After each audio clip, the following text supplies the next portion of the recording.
under now. And it was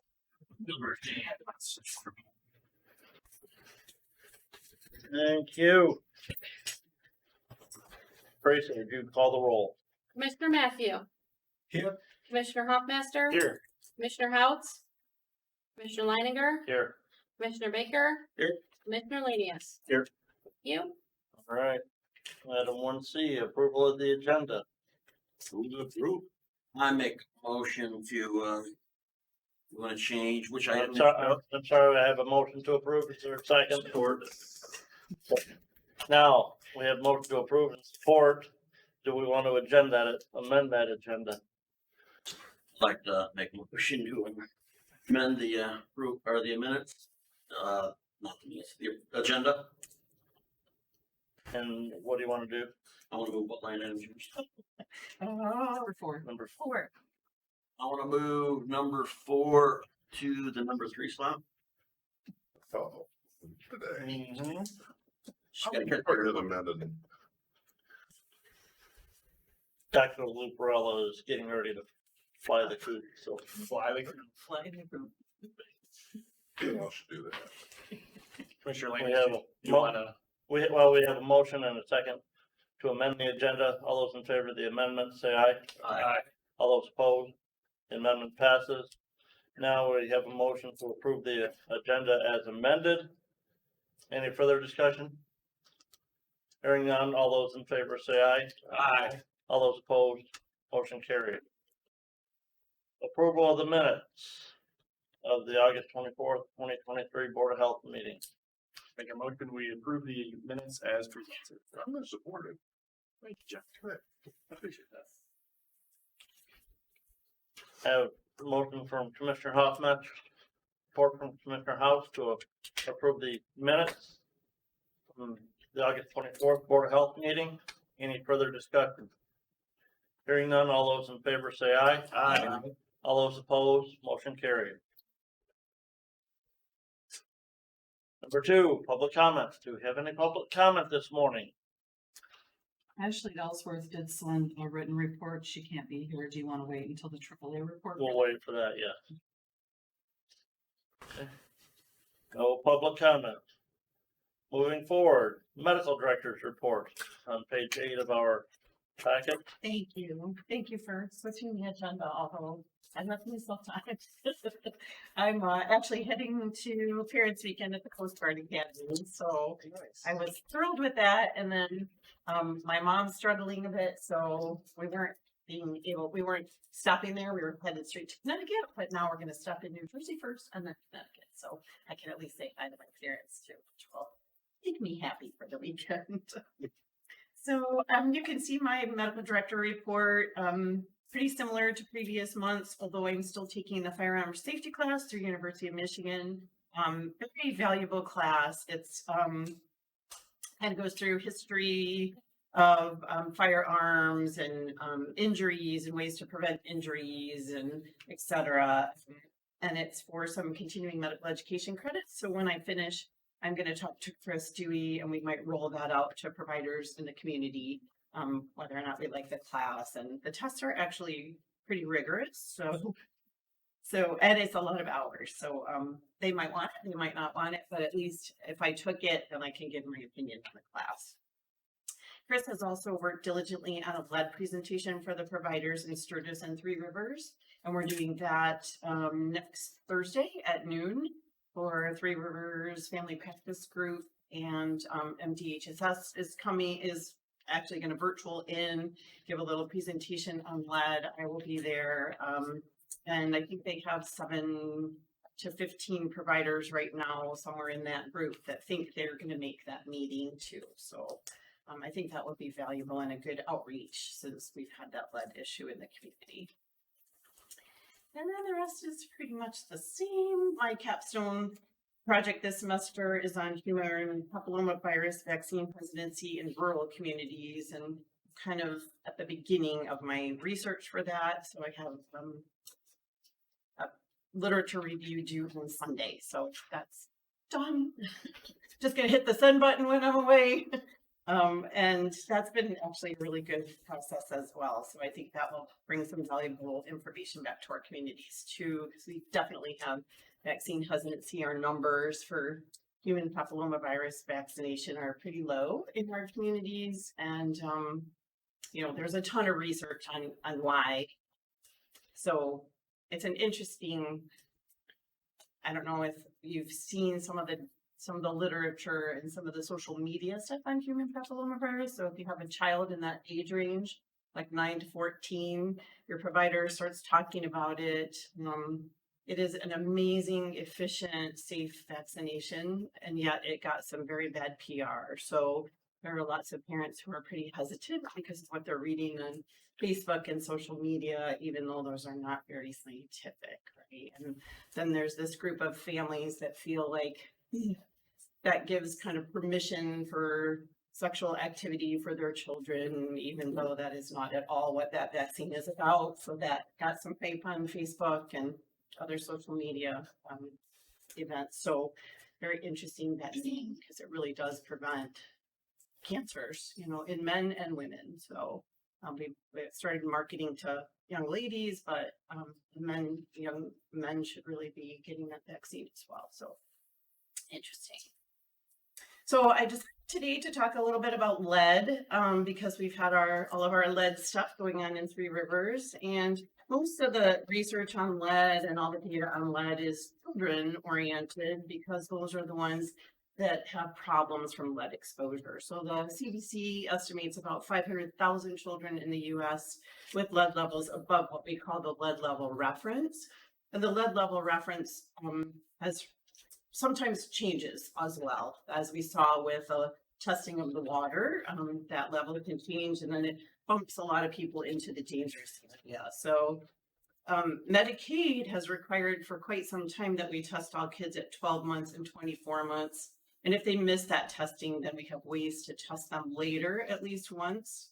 On my call this morning, they were talking about a lead mandate testing that will make that a requirement for all children, and that will probably come in January. So another expensive endeavor, right? But maybe necessary. So there's a push for that. It's kind of going through all the House and Senate right now, and there's been some support from some people, less support from the public health community because it's going to be a lot. I mean, it's already a lot, and it's going to be a lot more. So lead mandating testing will be something we might have to figure out how to do. So exposure comes when kids touch the lead, breathe in the dust from the lead, swallow the lead. We've heard of those old homes where kids are eating pink chips. And then unfortunately, it causes pretty significant damage to their nervous system. So they have delayed growth, delayed development, intellectual difficulties, learning and behavior problems, hearing and speech problems. So in order to protect those kids, we've paid attention to old homes. So those homes built before 1978, that was the year that lead-based paints were banned. So if you've lived in a home like that, if your child stays with their grandparents pretty often, lives in an old home, that's concerning, of course. We've learned through the water issue in Three Rivers that certain water pipes can contain some lead. So we see that leaching into the water system, and then we drink it and use it for our food products. It can also be found, unfortunately, in some child toys and jewelry. And those industries are kind of taking a better look at some issues with that. And you can see it in candles, sometimes some home remedies that people use to get rid of things. You'll start to talk about some homeopathic things and there'll be some lead, a low level of lead. But if you use it frequently, that's a problem. Kids that have parents that work in industries where lead exposure is frequent, like stained glass, they can bring that home to their children, the dust, and the kids can inhale the dust or eat the dust. And then interestingly, I didn't know this one, children who live near airports can be exposed to the air and the soil from aviation gas, which can contain some lead levels. So we, through federal and state programs, there are programs to if you live in a home with lead, you can go through your state or the federal program for some lead safe home programs, lead protection fund. So there is some help available. But the biggest thing is to mitigate the exposure. So you want to get those kids away from the exposure to lead. Adults are slightly different. So because we're not in those formative years to acquire some intellectual disabilities, adults will get problems with their kidneys, with their lungs. They can have cardiovascular problems from lead. They can get like a headache, feel pretty run down from lead exposure. So same thing, we check lead levels, and then we watch where they're going. So again, we talked, I think at the last meeting, that some people were showing up in Three Rivers asking to have their lead levels checked. And we did allow that just because we felt like it was a good public service outreach. I haven't had any of those come back with high levels blood wise. So that would have to be kind of a long-term exposure, or they already had a high lead level and then the kind of exposure to the water might have bumped them over. So we haven't had any issues there, but I still think if people want a baseline, that's a very good thing, especially when we've had this issue. So I just thought I'd talk about lead since we have brought it up the last several months with the Three Rivers. Here's last time Candy's wicker reads. I know. Was trying to Oh, and Candy. candies had some low levels of lead. I'm like, it's scary when you think about the fact that, you don't even know it's there. Some jewelry still has lead in it, so scary. Any questions for Dr. Lucarello? Mr. Chairman, I have a question, Dr. Leopoldo, our commissioner from St. John's, Mr. Baker mentioned sweetness. How do they get into the? I don't have a good answer for that. It kind of said old candies, so if grandma's pulling a candy out of her purse, maybe stay away from that. I guess that the FDA would kind of control. They would control that. Can you imagine it's those orange ones that Those- get out at Halloween Maybe that nobody likes? candy corn. Yeah, that looks like it's got lead in it. Don't make those anyway. They seem to be heavy. Yeah, it's a little bit heavier than- So, do you have any information available from the American Dental Association about amalgam in your teeth? I Because don't. they still use amalgam, You do. and that has been identified as a heavy metal, It has. and yet they're still using it in teeth. And I am a first place eyewitness to what happens when that stuff has effect. My wife went through it, and amalgam in your teeth, when it gets into your system, causes effects the same as a stroke. And, trust me, it cost me 10 grand to get the amalgam out of my wife's teeth. Interestingly enough, we went to a dentist in Milan, and when they remove the amalgam from your teeth, they have to isolate the tooth completely from every part of your body. And then they go in and grind it out, take it out, whatever they can.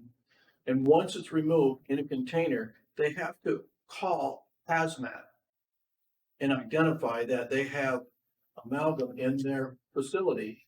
Hazmat comes out with a dressed up team like nuclear scientists and carry it off. However, it seems to be okay to put a filling in your mouth as an amalgam. As long as it's in your mouth, it doesn't seem to be a hazard. But once you take it out, it's a hazard.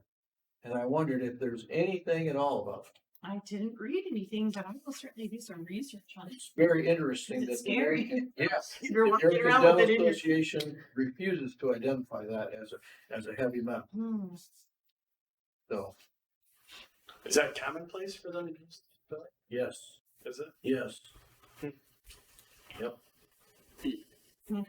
We're all And wondering. just, Feeling- just, I'm all kind of feeling it right now. and just from my experience, I thought for sure I was gonna lose my wife to a stroke. And it took a lot of research to find out what was causing Who's actually doing it? Yep. That's interesting. Any other questions? That's a call today, I think. Yep. All righty. Thank you so Yeah, much. thank you, Doctor. I Thank will- you, I will look. Thank you.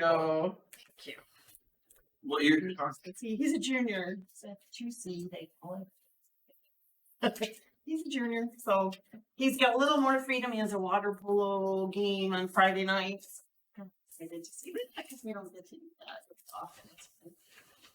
Yeah. Her daughter might meet us too, which will be nice. I'm not counting on it, but she's supposed to drive down for me and meet us, so that would be lovely. Well, thank you very much. Take care. Take care. She's gonna be happy sitting out in the parking lot. Thank you. All right, moving on to health officer report. All right, good morning. Good morning. So, lots of stuff here on the first page, but I wanted to start by talking about a new CDC infrastructure grant that MDHHS is awarding to all of the health departments in Michigan. We don't know a lot about this grant yet, but we do know that it's fairly flexible funding, and we have a 4-year period in which to utilize it.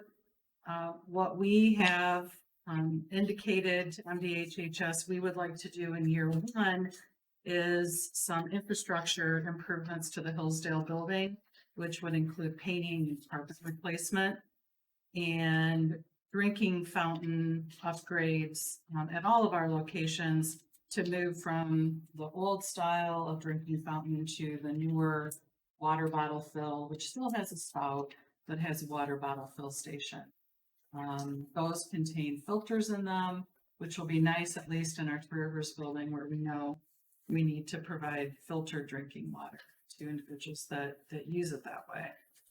Our Hillsdale building, we decided to start there because it does need a little love. It's been quite some time since there's been some upgrades to the interior of that building, with the exception of the MCDC suite. So we are going to spend some time making some improvements there.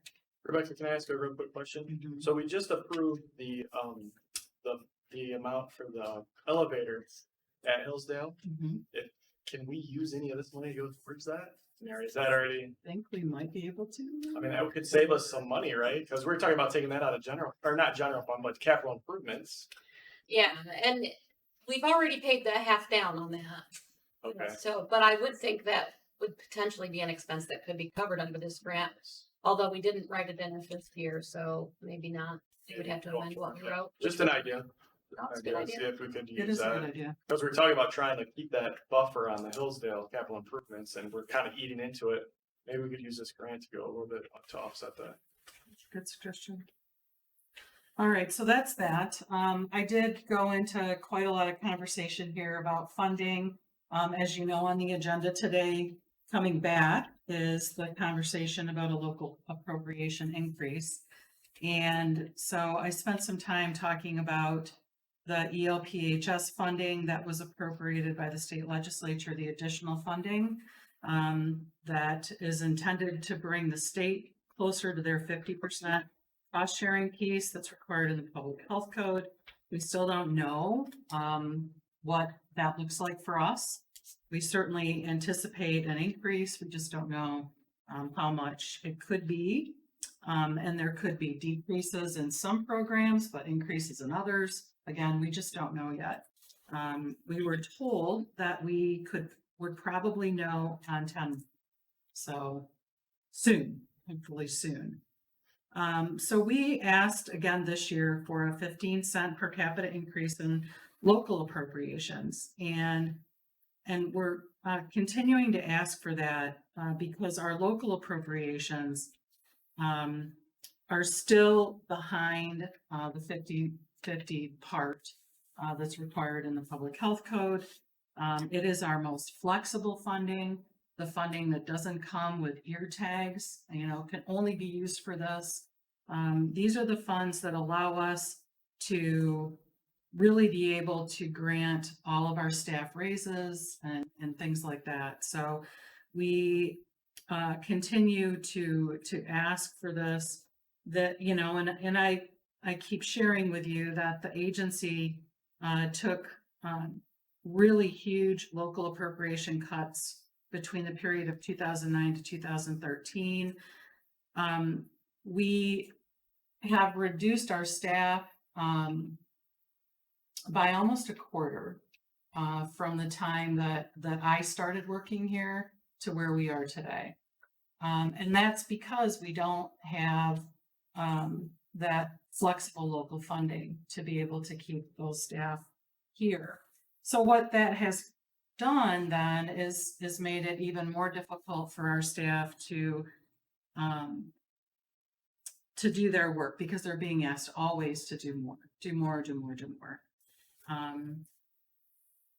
That additional funding, if you were to appropriate it, we would continue to use to look at where our shortfalls are, where our understaffing is, continue to work on bringing our staff wages up to par with what our compensation study showed us in 2019. And we just finally, with this last year, made it to the 2019 recommendation by the compensation study. And so now we're 4 years beyond that, which means we're still far behind, right? We have made increases and we appreciate every bit of that you have seen to do, but we need to continue to work to address our staffing pay so that we can attract the best and brightest and keep them here. I also point out that a lot of the COVID money that we got over the pandemic made it difficult for us to utilize our other grant funding. We were very conservative, especially early in the pandemic. We did some layoffs because we didn't know at that point what COVID funding might come our way. We then did learn about COVID funding, but we were very careful to bring on people that we thought we could keep busy and successfully sustain. And we wanted to make sure that we didn't go over budget. We need to tap into fund balance and also do what we've done to, make promises to the board to try and keep our fund balance at a particular level. So if you look at the money that would be considered in our fund balance, it looks like we're just really healthy. But a lot of those funds are earmarked. And Teresa did put together a paper today, and I'll let her talk about that piece. If you want her to talk about it now, that's fine. If you would like to wait until we get down to new business, that's fine as well. But we again today are hoping that you will consider the increase in local appropriations. Thank you. All right, so our agreement with Hillsdale Hospital on use of the mobile van, the hospital is still working on what they need to do to make the mobile van a recognized rural healthcare facility. So they are not using that at this time, and we're still looking at, or they are telling us, December or maybe even early next year for a start date. Public health concerns, want to give you a couple of updates there. The Three Rivers action level exceedance for lead. There have been over 1,000 filters distributed by our agency in the city at this point. We continue to message to city residents on the availability of those and if they have concerns, what they can do and where to go. Regarding COVID, we are working on doing like a fall newsletter or fall update to superintendents in the 3-county area that isn't just focused on COVID, but focused on communicable diseases as a whole and other clinical services that we provide to schools. And we want to take that time in that fall newsletter to talk a little bit about COVID and some of the confusion. We will continue to use what is recommended as best practice by the Center for Disease Control. And when people call us and say, well, what should I do? We're going to point to those best practices and provide that information also on our website. There is certainly an uptick in COVID cases right now. I don't know if you're seeing it in your own home or amongst your friends and others, but we are seeing it here. We've had a number of staff with COVID that have been out and new ones that we're learning about every day. So there's certainly a lot of COVID going around. And what we're doing about that is trying to continue to message on the free testing supplies at our kiosks, the local libraries that are participating. Just this week, they announced that you can order free test kits again from the government, and that information is available. We are transitioning to the new COVID vaccine. Of course, that means we're moving to a commercial market. Callie is in the process of trying to get that commercial private stock, as they call it, ordered. It's a little bit difficult with Moderna, a little bit easier with Pfizer, but we're working on getting that in. And we do have some of the new vaccine that's available for the Vaccine for Children in what's called the Bridge or Adult Vaccine Program in-house. So individuals on Medicaid, we can take care of them all. And that's, I guess, really all I have to say about COVID. Today in your agenda, we're asking that you approve an expenditure of grant funds to pay for indispensable supervisor training. And that went through the Finance Committee. Also asking for you to approve a vaccine pricing policy so that we have a formula in place that will allow us to be flexible. As we bring a new vaccine on, we can utilize the formula without having to always bring you an updated vaccine pricing policy or pricing sheet. We can certainly continue to keep you informed of that, but if we have a formula in place and the formula tells us how to price these, we're more flexible and can move faster. So for example, there's a new RSV vaccine and other vaccines that will, like the COVID vaccines, that we need to be pretty responsive on so that we know what to charge. Opioid settlement funds, those will go before the commission meeting in October at the Hillsdale County Commission. It appears likely that they will approve the $10,000 request for their county. And it's my understanding that the Branch and St. Joseph County administrators have been made aware by Hillsdale County of what's going on. So we're hopeful that all three counties will appropriate $10,000 towards an opioid project by our health education team. All right, offices, nothing new for Coldwater to report. We did do the half down advance to Schindler for the elevator. Sturgis, the construction on the expanded space is complete. We're going to begin utilizing that next week.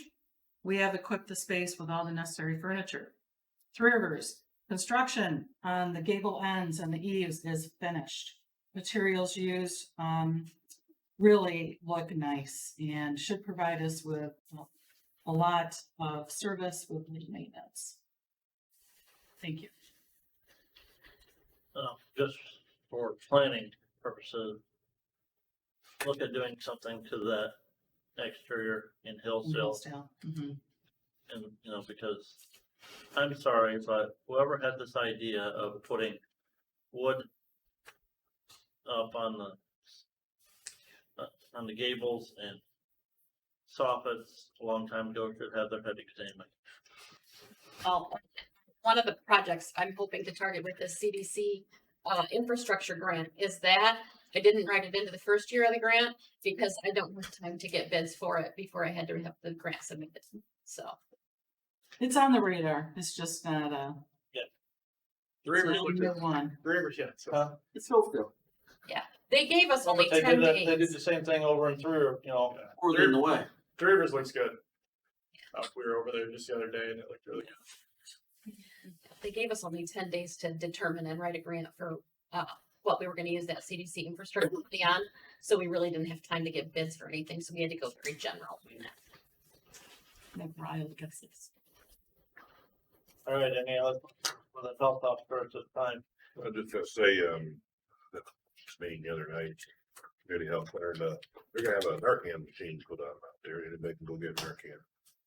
Machine, they use it for their family. So, That is awesome. as far as swim boats, bring that machine up.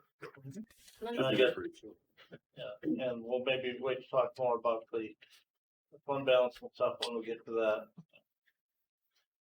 But for the county appropriation. Any other questions for the health officer at this time? Mr. Matthew? Thank you, Mr. Chairman. Thank you, Ms. Burns, for the report. I know we will be touching many of these areas you already mentioned. However, you have indicated earmark and also restricted funds. And about then the local appropriation, which Mr. Chairman later you will. Yeah, we'll talk about that later. But I have another question is, perhaps I just want to touch is, the other day in our board, there was a request for appropriations. I thought that, I thought on July 27th, our board decided we will address that issue today. So I would like to know who approved, put that motion into our Branch County Board of Commissioners to approve or disapprove. I'm not sure how that, how the decision was made to bring it to your county commission. But, I did receive a phone call from Administrator Norman about that and explained to him that it was coming to you today. And that I expected that this board would make a decision today. And so that's what I know. Mr. Chairman, I have very grave concern because we as a board, we are responsible for the leadership of this organization. And July 27th, the board said we will address the issue today. However, I do not know St. Joseph or Hillsdale, they received or not. We had a motion came in, lack of second, it died. But my concern is without our approval, how can we asking other counties and institutions? We are the watchdogs. So I need a reply from, written reply from Mr. Chairman. The health officer. Well, Tom, I would suggest you take that up with your county administrator. I know that at the Hillsdale County Board, we've reported that the health department has been talking to the health department board about increasing that appropriation by the 15 cents. Okay. And that was what was told to our budget committee that request was probably going to be at. But that's something that I would bring up with your administrator as to why he brought it to your. I to think your there board was, of commissioners. there was some other appropriations that we need to act on. And I think everything was sent to the county, that this is what we were looking at for our budget. And it got put in with the other motions. I did try to bring it through the committee the other day, Tom. Was not for that. So, we did table it till after this meeting. But the other appropriations that was asked for, we did approve. Mr. Chairman, I'm not Secretly, questioning, what's going on. I'm not questioning the asking for appropriation. I am concerned about a board as a whole decided something, then it is going beyond that. That is my concern. I don't know who is wrong, who is correct. But the buck stops here, not the administrators of the counties. Thank you. Next one is.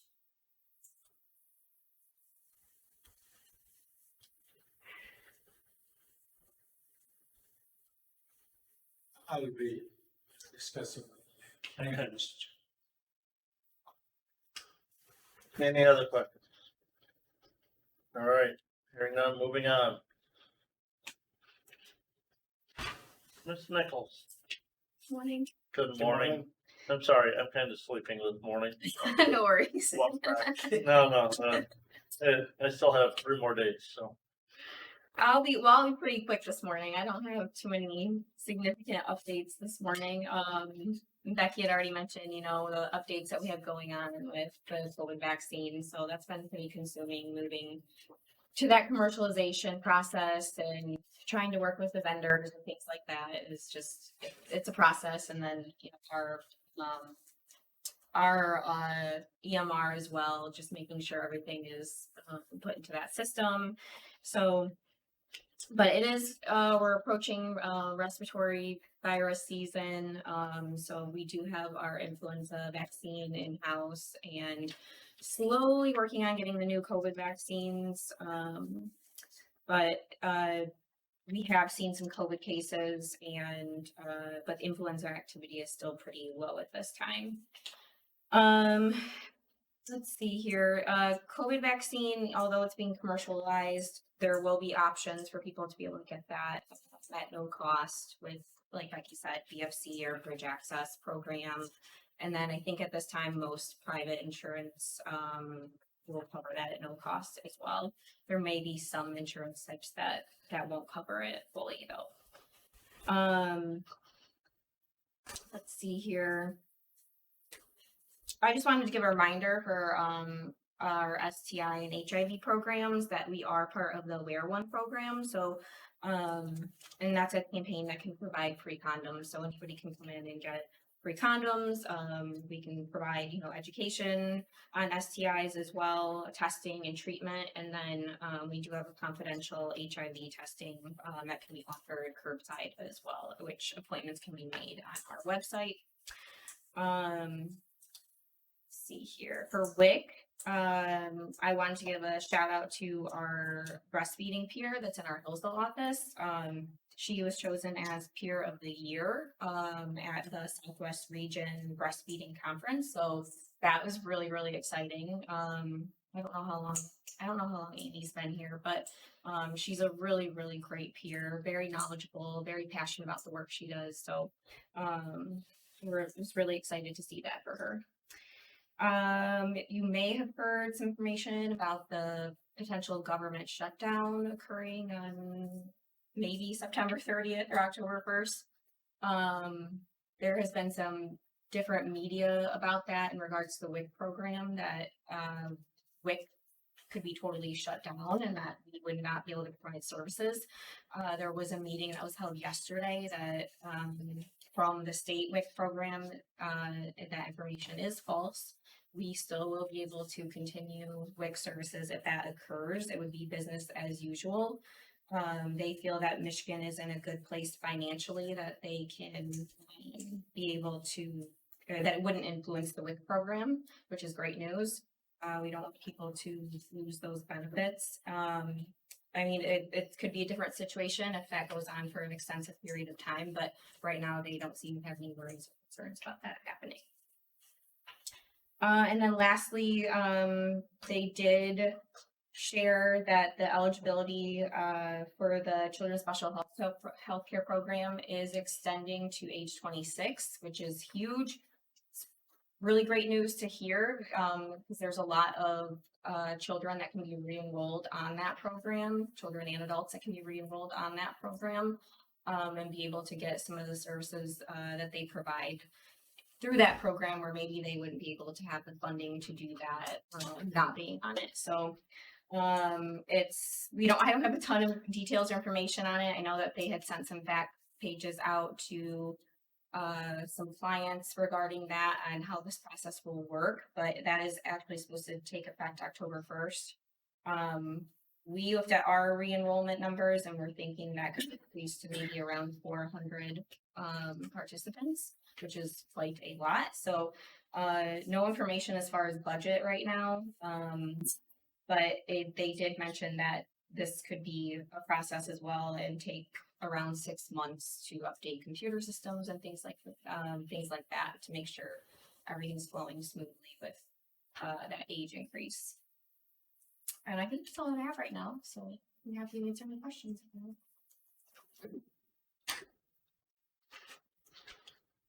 Thank you. Thank you. Thank you. All right. Paul, environmental health. Good morning, everyone. Good morning. You probably all noticed that I think reports were a little bit different this year, and that was, as I explained in my report, part of the month was, still in our old system, the health space system, and then the second half of the month was in our hedgehog system. So I apologize, I was a little cumbersome this month, having a couple of different reports, but starting next month, we'll have everything in our hedgehog system, and we'll be able to just give it one single report like we have in the past. So a little bit of inconvenience this month, but we're moving forward, and things with the new software program are going quick.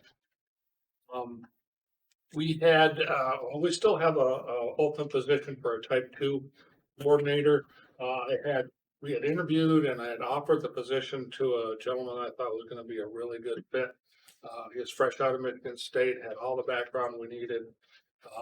Unfortunately, he declined our offer, and it was because we were paying up. And I bring that up just to kind of further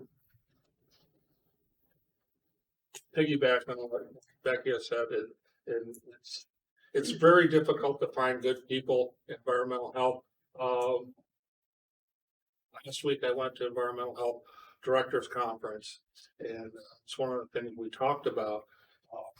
All the directors are having an extremely hard time finding good people, and what puts us even further behind the 8 ball is that we're one of the lowest paid county health departments around. So it makes it very challenging. It was very disappointing.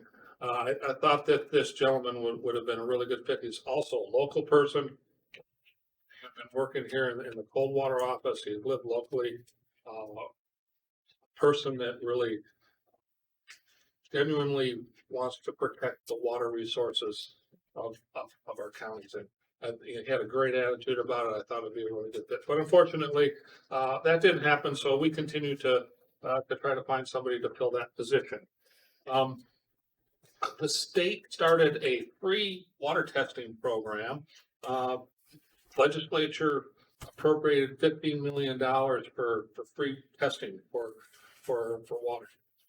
And that was overwhelmingly received by the public. It was for residential wells only. And within 10 days, that $15 million was spent. So we had kind of geared up to do a radio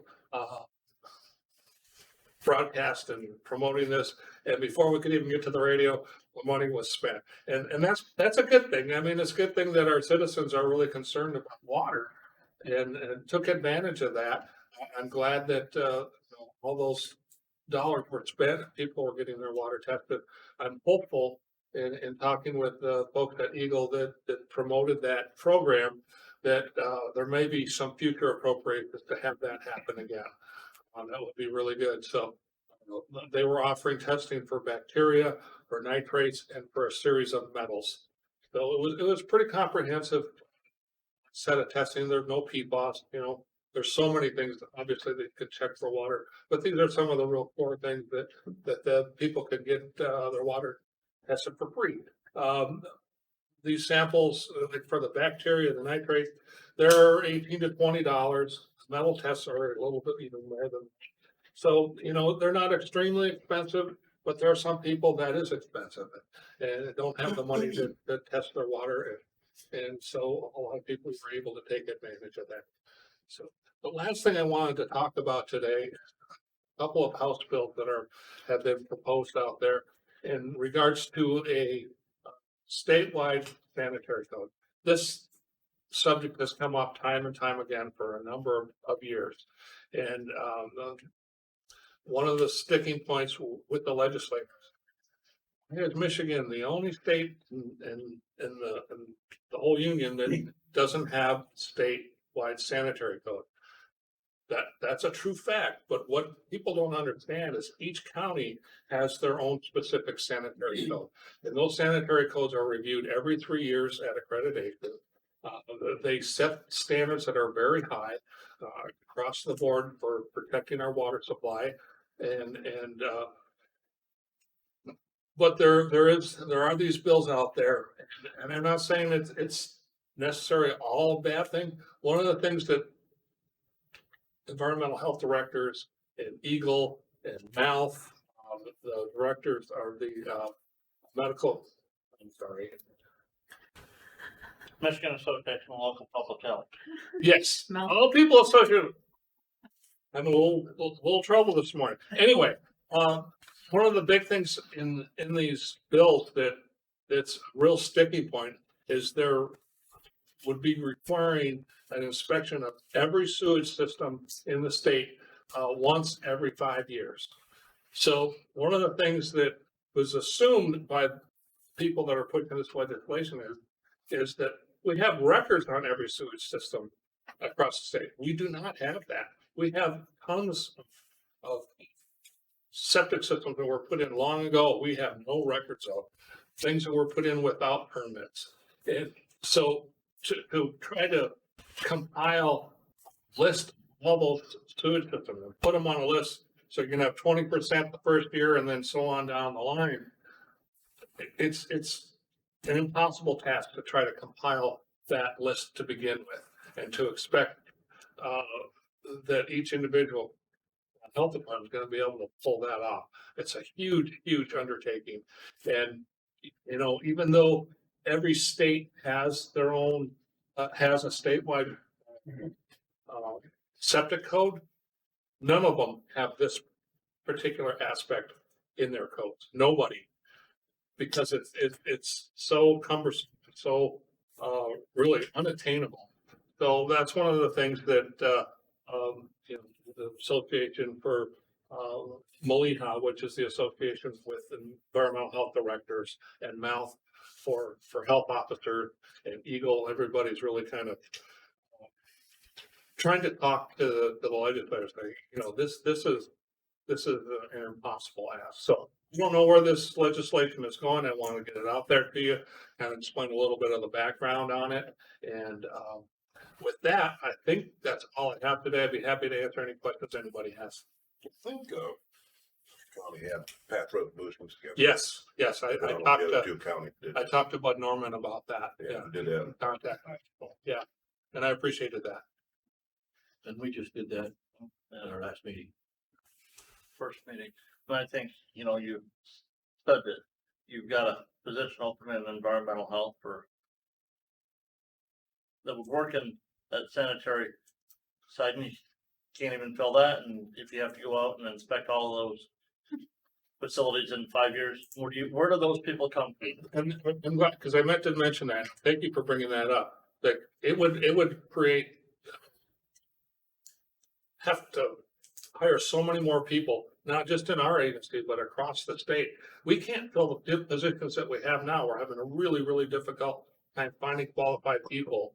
And if we have to hire people to administer this program and do, you know, 20% of all the sewage system inspections every year, that's gonna create a tremendous workload that we don't have the people currently to do that, and to try to find qualified people to fill those positions would be a really, really difficult task.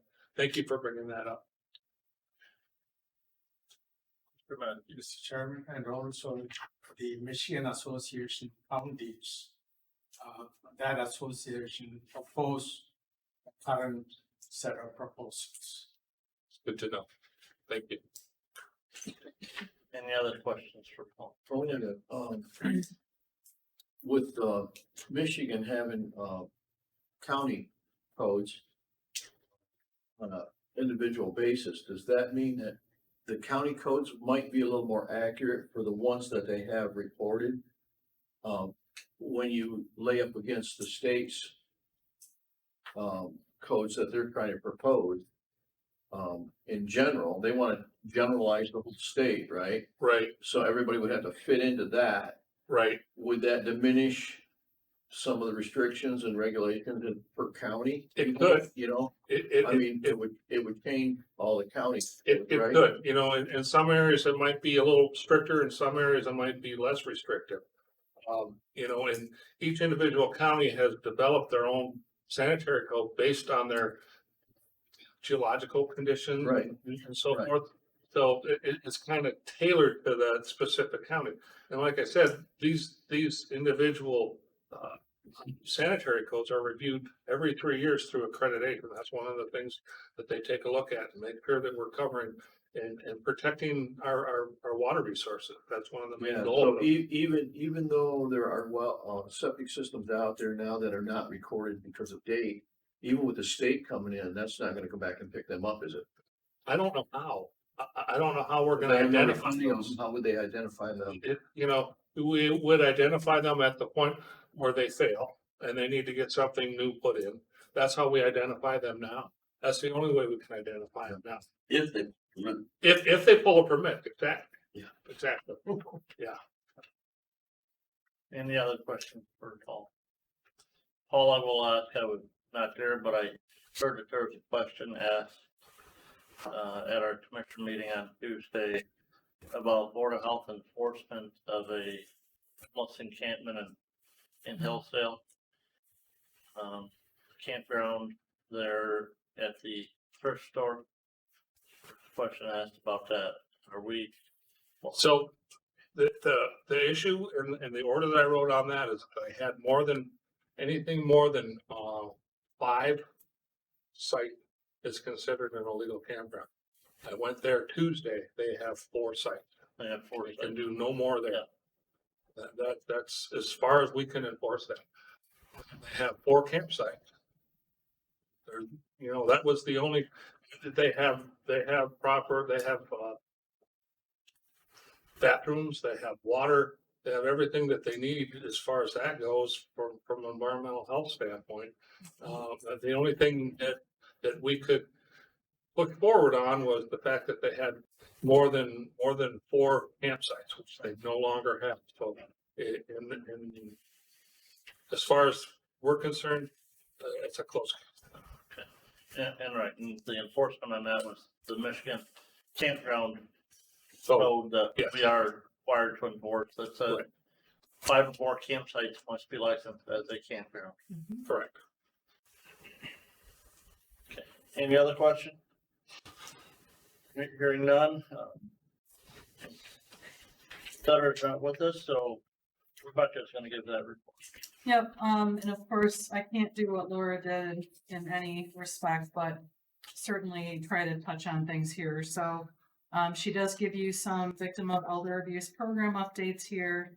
And, they did do a tour of temporary housing in Hillsdale County and, found that that was an exciting project. So the grant for FY 24 is submitted, approved and signed, and looking forward to, a year of development and continued collaboration.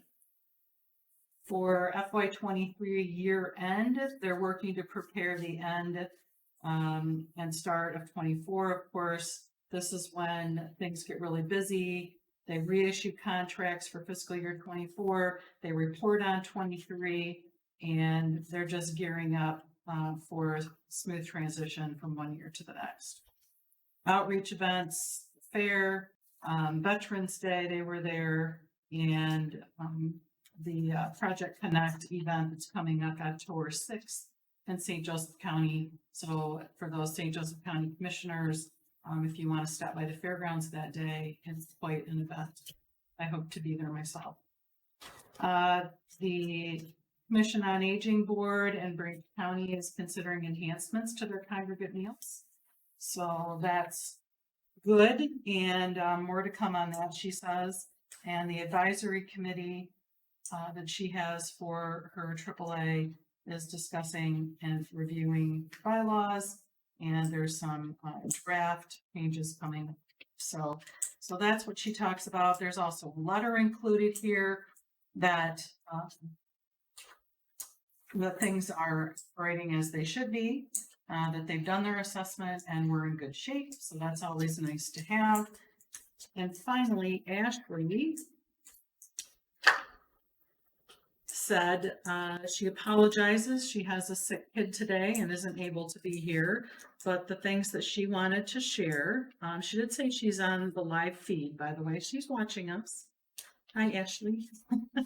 The ACLS Bureau is closely monitoring the federal budget. If continuing resolution then 1/4 of state and federal funding will be issued. If a shutdown, 1/4 of state funding only at the prior year's appropriation. So there's the difference. And Cindy Masterson alluded that the state has mechanisms in place, should the state, or should the federal shutdown occur. So she did put a note here about continuing resolutions. Would you like me to read it? She just says, what is a continuing resolution? A CR generally continue the level of funding from the prior year's appropriations or the previously approved CR from the current year. Full year CRs provide appropriations for the remainder of the fiscal year and are functionally similar to final appropriations.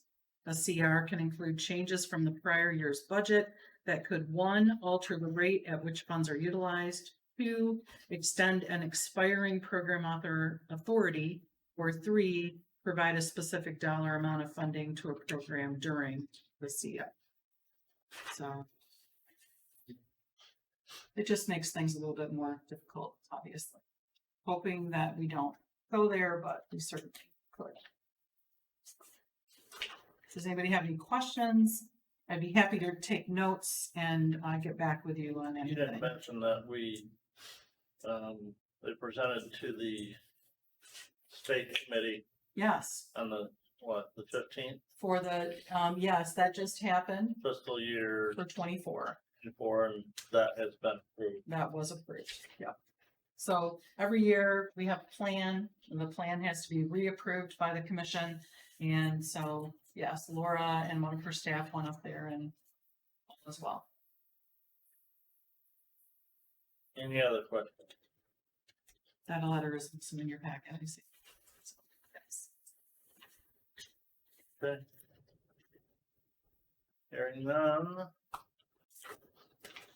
Mr. Alex, health education. Good morning, everyone. So health education promotional calls, August and September are event season, because we do a lot of events. Most notably the 3 county fairs, which have been mentioned several times. We did Branch County Fair at the beginning of August. The last 2 weeks we've done St. Joe. We're finishing at Hillsdale. After this, I'm headed out there. I will say that attendance seems to have been up at the fairs. Last year, the weather wasn't so great. The weather's been perfect for all this year. We've had a lot more community involvement than people actually coming up and talking to us. So it's been positive instead of some negative energy that has been around the last couple of years. So I think for the agency, that's a good sign. My department also was responsible in August for our employee well-being and appreciation event. We're able to do that through a grant from Valve. It's called Well-Being Grant. It's basically towards the mental and physical well-being of your employees. This year we were able to go to a Battle Creek Battle Jack game, which is apparently a semi-pro baseball team. I did not know that. We started the process. I don't know a lot about baseball, but we encourage staff to bring their family and friends. It's a chance for everyone to get to know each other better outside of work. And as far as we know, the feedback we've gotten, it seems like a very successful youth fund. Everyone seemed to enjoy themselves and got to watch a baseball game again. I couldn't tell you who won. I don't really know what baseball is. Who's on first? Yeah. Exactly. I don't know. No, he's on second. Well, moving on to the 2023 medicinal marijuana operations and oversight grant. Project period for that grant ended on August 31st. This year we were able to utilize the highest percentage of those funds for all 3 counties that I've personally seen in the 3 years I've been doing it. We used 94% of the funds for Branch County, 85% for St. Joe, and 92% for Hillsdale. Feel very proud of my staff for coming up with new and unique ways to use those funds. One of the things that probably the most unique project and the final one we did, and I know I've mentioned before that we've done Lock It Up messaging and designs on Beta buses. we're working very hard to try and figure out a way to do it with the St. Joseph County Transportation Authority. It's not something they've done before, so it's kind of new for everyone. We ended up being able to pull it off. So that's a few weeks ago. They have a design on one side of their bus, Lock It Up campaign. So if you're in St. Joe, look for that. It was, again, very difficult to figure all of that out, but now it gives that kind of a platform to continue on. It's not something they did before. We were kind of a trial run, so I think it went well. So that'll be on there for at least the length of the 1-year contract. Moving on to our community health worker, Rachel. She's continued to bring in new clients, but the last couple of months she's focused more on closing out some of her existing clients before bringing in new cases. We've reached a plateau where it needs to be with the number of clients. So she was working on closing out cases before bringing in new one. She was also viable in water filter distribution during the St. Joseph County that instance, and she went to several of the distribution sites and helped out and answered questions, and she was very willing and helpful. We also recently submitted through the Michigan Health Endowment Fund a proposal for the Healthy Aging Initiative grant that would provide us with funding for the CHW program past the end of the current grant period, which would end in May of next year. We're expected to hear those results in the beginning of November, I believe. So we're hopeful to possibly get that. That's all I have. Any questions? Any questions for Al? Okay. Hearing none. Straightforward. Financial reports.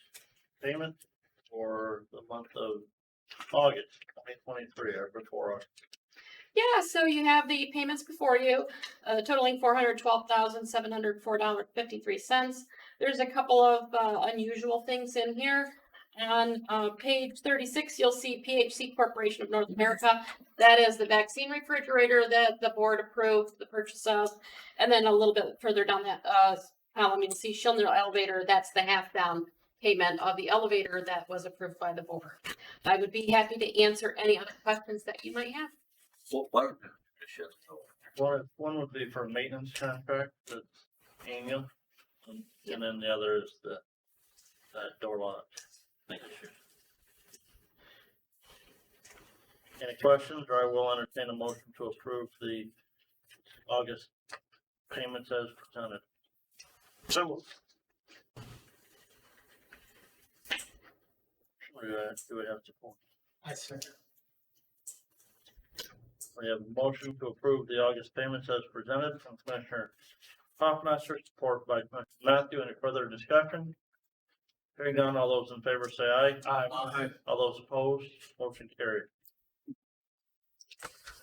Moving on, we have the balance sheet and the cash receipts and disbursements, then the expense by program, and you will see on page 41 that we're currently 16.97% under budget where we expect to be. A lot of that is COVID grants that went unspent. We do also have a number of other dollars that, as we wind down the end of the fiscal year, that have gone unspent. And that is largely due to staff turnover, where positions weren't filled right away. We think that we are in a good position. We believe we're going to add some money to our fund balance unless this board would like to direct some money to MERS for the surplus fund at the end of this year. I don't have an exact dollar amount. So if you would like to direct money again to MERS, I would request that you would make a motion similar to, approve up to $50,000 of unspent funds or up to $75,000 of unspent funds to be directed that direction. Otherwise, those unspent funds will go into the fund balance. But it is looking like we're going to have a little bit of extra this year. Do we have a motion to approve the financial statement as presented? moved.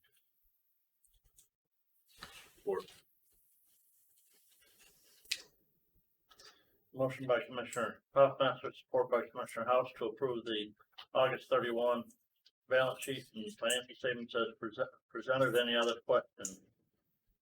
I guess the only question I've got is, you said pretty much unspent because of some COVID money that's not been spent. Will that have to be sent back? The unspent COVID money and unspent grant funding has to be sent back. What would be unspent that I would be referring to would be local appropriations that we spent, because we expected to have to spend those. And because we had such staff turnover, we did not spend as much as we anticipated spending. So, And we also had increased revenue from the trip. so are you reporting that unspent money that has to go back in the 403,000 on the balance sheet? The 403,000 on the balance sheet is definitely unspent COVID money that has to go back. Okay. And that's money that they already sent us, because the COVID funds are they operate a little bit differently than our other grants. They sent them to us 1/12 of the grant amount, whether we spend it or not, where the other grants only send us what we have spent. And so that money is sitting there. We've been overpaid. We have to send that back. That is not like the other grants where they didn't pay us in advance. How much from the local appropriations do we have? It's really hard to tell right now. We have a lot of big ticket items that haven't hit the financials. You know, the financials lag 30 days behind everything else. And with payroll, even, it is very hard to indicate exactly where we are because we don't have it closed up yet. We do think at this point, we're going to be able to repopulate some of the capital improvement funds that were totally spent out. With the current dollars, we only have about $9,000 left in our capital improvement funds. And we think we're going to be able to replenish some of them with unspent local dollars to get us back to a place where if we have something happen, we can do that. And I'm unclear if there's going to be other money that would be available. It's just too hard to tell right now. So just in kind of the conversation, not to hatch it right now, but with the local appropriations, it's a catch-22 because, the health department's asking for an increase in local appropriations, yet we have excess appropriations due to justified reasons, employee turnover. But it is kind of hard to go back to the boards and say, hey, we need an increase in local appropriations, and yet we have surplus of local appropriations. Again, it's justified, and I understand why we have that. But, and maybe if we increase them at the county, our own individual county level, maybe we wouldn't have that turnover because employees would stick around and not look for greener pastures. But it's just kind of a catch-22. I wonder if, rather than taking that money and going towards MERS, if we did like a one-time bonus for employees or something in that regard, just thinking out loud, something that we can maybe think about, because we do want to keep good employees and we want to be competitive in the market, but how do you do that? So again, I'm sorry, not to hatch it up right now. Motion on the floor to approve the. Sorry. Statement. Any further discussion regarding the financial statement? I have one question. Yeah. Ms. Fisher, he has indicated that we have COVID money left over, and chairman also mentioned we will have to return. I wonder if the finance committee had an opportunity, she had some recommendations where we can spend some money, COVID related areas. Thank you. So at this point, we don't have any recommendations on how to spend those COVID dollars. We have recently had a meeting with the state partners. Some of these COVID funds were delivered to us with one set of rules, but then when that money was actually appropriated by the legislature, it did not include the rule set that we had anticipated, and it can't be spent the way we anticipated spending it. And therefore, every time we have asked them, can we do this? Can we do this? We get a lot of no's, and they're struggling with that all across the state. So they're rolling that money over next year, and it will have a little bit different rules than it has this year, which should allow us to spend that more appropriately. And one of those buckets is the supervisor training that Rebecca's asking for, and that's a use of spending COVID dollars. Another big part of that is we get a lot of money right now for COVID immunizations, and the fact is plain and simple that people aren't coming here to get COVID immunizations. So that money is going unspent, and the only thing I can spend it on is to give COVID shots. So, Yes. One more. I like that idea of the training. Sure, the commission should consider. I wonder where it is going to be held at the Mackinac Island. Ah. I'm sorry to laugh. No, it's not at Mackinac Island. We'll get into that when we get to that, I guess. Any further discussion on the motion to approve the financials? Hearing none, all those in favor say aye. Aye. All those opposed, motion carried. Right, moving forward, finance committee report. Minutes. Commissioner Hoffmaster. I was absent, unfortunately, so I'll have my right-hand man, the esteemed John Houts, take over this one. Myself and Steve are here, we did go over, the idea of having training, we did put that through, go to you guys. For indispensable supervisor training, and then the other was the vaccine method policy, that's, I believe it's in the packet. But other than that, that was also, moved to the full board, so all I had to report on until we make those motions, I guess. Okay, do we have a motion to approve the finance committee minutes? So Support. Motion by Commissioner Huffmaster, support by Commissioner Lanius to approve the September 18th Finance Committee meeting minutes. Any further discussion or corrections? It did take 7 minutes to go over those. Very lengthy meeting, so it was very productive. I think we almost went 12 minutes till. Yeah. Not Great according job, to guys. that. If I could too, I just want to, in what we provided for you with what was approved by the state, I had indicated 12 individuals. I later recalculated and recognized that I missed a supervisor, and I wanted to also provide the opportunity to our EPC coordinator. I did get secondary approval when you guys had asked about this at the meeting. I did get secondary approval on that, adding those two individuals. So that's approved. Motion to approve the minutes as presented.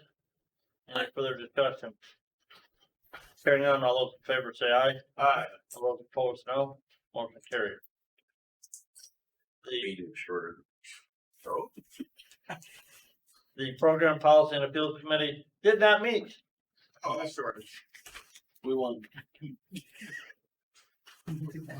All right, new business, the indispensable supervisor training, and that's starts on page 44. And that was discussed at the finance committee meeting. And the finance committee recommended that we proceed with this, so I will entertain a motion to approve. We'll approve. I have Commissioner Lanius first. Motion by Commissioner Lanius, support by Commissioner House to approve the indispensable supervisor training. Any discussion on that? Hearing none, all those in favor say aye. Aye. All those opposed, motion carried. Vaccine pricing method policy is before us now. Also discussed by the finance committee. Do we have a motion to approve? I'm gonna move to approve this price. I will support that. Thanks.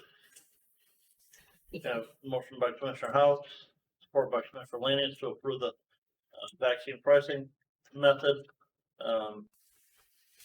Any discussion? Commissioner Matthew. Thank you, Mr. Chairman. I know it is a perennial issue every year since 2019. We think brought this before us. This time, it is 30% of Indian shop or it's a collective. Number two, 30%, we have a lot of seniors live in Branch County. I do not know other counties. And for example, from our Director Nichols report page 11. For shingles, many of seniors like me get the shots. It is over $200 or $300. So if we are going to put 30% of that a single shot, that's a considerable amount. I understand that insurance and various other companies provide that. I wonder, Mr. Chairman, that page 11, Ms. Nichols' report, if she can help me out with 21-22 fiscal year and the current, this is approximately 6 months. Are we down or? My concern is that, as I mentioned last year, we increased prices, people may not come. We are here to serve. Science is our mission, helping people live healthier. Our vision to be the trusted health resource for all people. So that is my concern. Thank you. I was gonna have Kelly answer the 30% question. Yes, so it is calculated by the cost per dose plus 30% per vaccine plus $23 administration fee for vaccine. So the 30% is the price fluctuations, since we are only doing the fee schedule once per year unless a significant change happens to occur in the cost of it. And then also we're not charging a copay. And then the administrative is to cover vaccine supplies like Band-Aids, needles, and to supplement staff time. I'm not certain of your question on page 11 as far as shingles. Mr. Chairman, thank you. My question in that regard is, for example, as a senior citizen like me, come over here and get a single shot and $23 administrative fees. I do not know the exact price this year, just say $300. So 30% we are going to assess. That is how much? $90. $90. No. It's billed, right? No, the 30%, so if we pay $10 a dose for that vaccine, we're gonna add 30% onto that. So the charge that we're going to bill for that vaccine is $13 plus the $23 administrative fee. Okay, the 30% is not 30%. That's not, okay, that administrative fee is the administrative fee. And if you have health insurance, many times we're going to bill out that health insurance carrier. All right. Some of those health insurance carriers doesn't matter what we bill, they're going to pay what they call as their set fee for that dose. Thank you for that. Mr. Chairman, what is the price of the vaccine? Do you have that number or? Yeah. I can look it up for you. It is expensive. If So I think he's on the right track, and if he's saying the dose costs him $300, then you do add 30% of that, which is $90. So that's $390 plus the 23. That's where you're going, right? Yes. So thank you for clarifying. that. I mean, if you're at a $10 vaccine, that don't seem like a big deal, and I understand the law of averages here, but I see where he's going. if I might interject, this is not a change to our fee schedule. It is exactly what you approved before. It is only a change in, instead of bringing you the fee schedule every single time we add a vaccine, we're bringing you a policy so we can add vaccines when they come on the market. This is exactly the same rationale that we have used for a very long time. It's not a change in price, it's a the change same in, format. yeah. You're just making it so that when a new vaccine comes along, you can enter that into this equation. right. Right. So rather than give you a fee schedule every time something changes, we're asking for you to approve a policy that feeds that fee And- schedule. And if they have a new vaccine October 10th, we're not meeting again until November. They wouldn't have a fee that they could put on that until the November meeting without this policy in place. Right. As I mentioned earlier, flexibility. And- Mr. Chairman, Yes. the Food and Drug Administration is not going to approve some medication from 10 days or 30 days. So I guarantee that.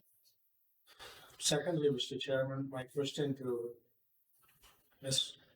Nichols was, I wonder if she can explain to us at page 11 of the report, the charts in 22, 23 is up from 21 to 22. Page 11 is not, Page 11 of 59, no, page 11, Cases. that page, personal health and disease prevention. Page Those are- 12 has the number. the page 12 has the immunizations on it. Okay, thank you.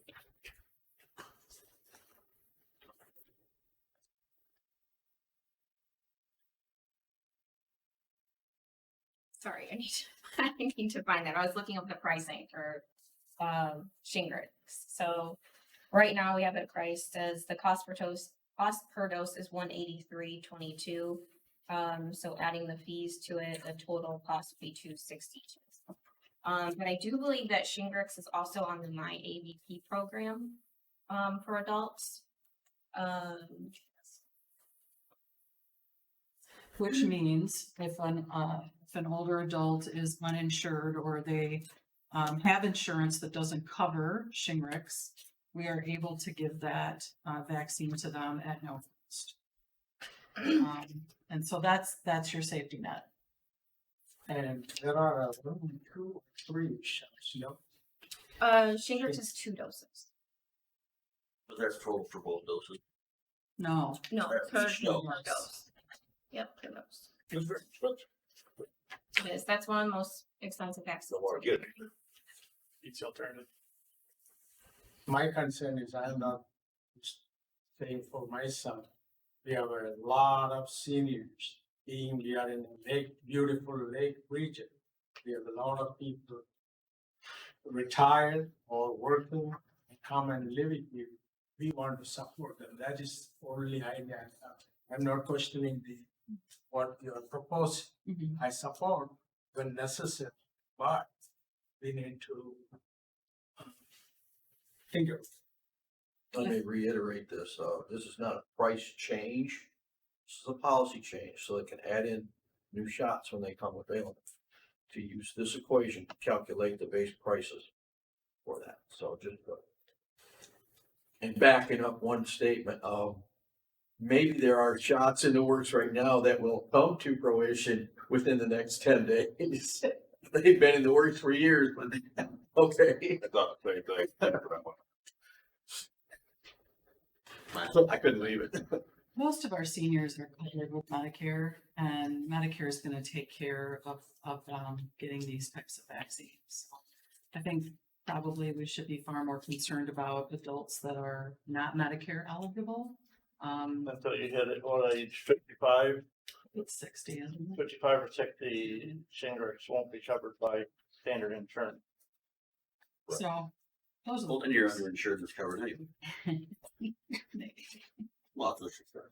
Well, if you're eligible, Shingrix, you can get it at age 50. 50. I can't remember. Ooh, she knows. That's because 50. Or over 50, but not yet 55. Hmm. Pretty sure it's 50. We'll go with your 50. I like that. Oh, well, you wanna know if we're down? Looks Are like we up or down considering from last year to this year? on vaccines, well, Tom, I think the numbers speak for themselves on adult immunization there, we're down. On child immunization, it looks like, you know, for the month of August, year to date, on page 12, We're up. well, we should be up by the end of the fiscal year, but because that number for the prior fiscal year is for the entire fiscal year, right? Mhm. Okay, and, all VFC doses given were at 19,838, and last year we were 20,037. Do we include COVID in this number, Kelly? I'm sorry, what was that? Is the COVID vaccine included in this number? It is. Yeah, So, so, you know, year to date on the adult immunizations, 2,062, and last year we were 7,305. which is because of the COVID vaccine. So, you know, people stopped getting the COVID vaccine. So we're done.